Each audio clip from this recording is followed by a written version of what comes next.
Europe in 1914. The hype of civilization. Truly a time to be alive. Wait, I have an idea.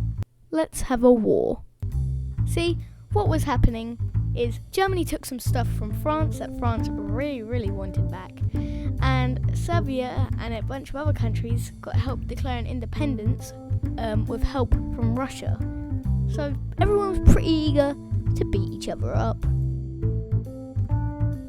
So in this part of Austria-Hungary lived a bunch of Serbs and Bosnians who hated living there. So the Archduke Franz Ferdinand goes there for a nice drive in an open-top car with his car routes published in advance. Now that went as well as you'd believe.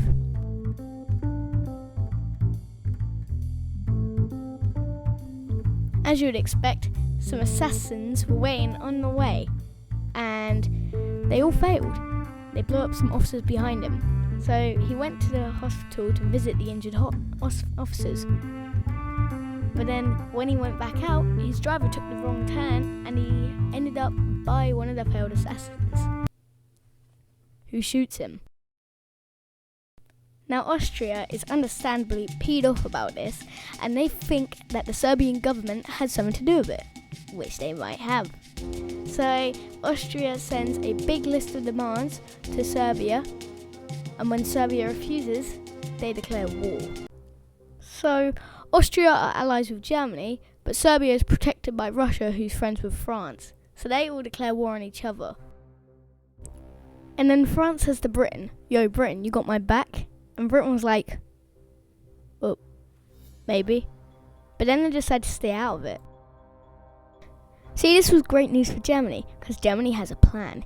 It knows Russia's so big it will take them a while to get ready for war. So Germany will send in all its troops through France at lightning speed, and then when they take over France, turn around and do the same to Russia.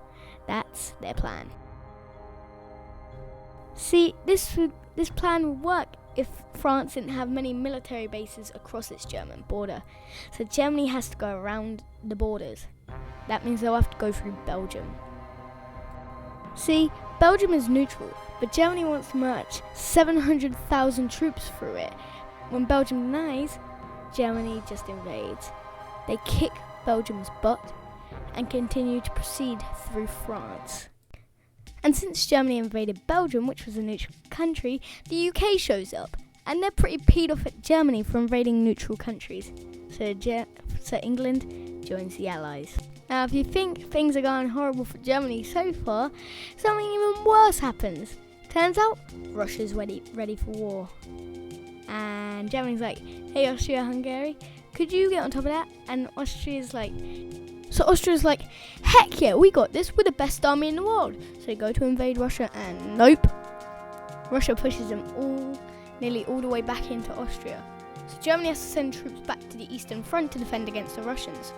Now, fighting a war on two fronts, that's a big no-no. So this is probably going to end badly for a certain German country. So over on the Western Front, the Germans were getting inside of Paris, and that's it. It's all over. But then the French commander-in-chief knew something had to be done. So he ordered his armies to stop retreating. They faced the Germans, and the Germans dug into defensive positions. The Allies did the same. This marked the beginning of trench warfare.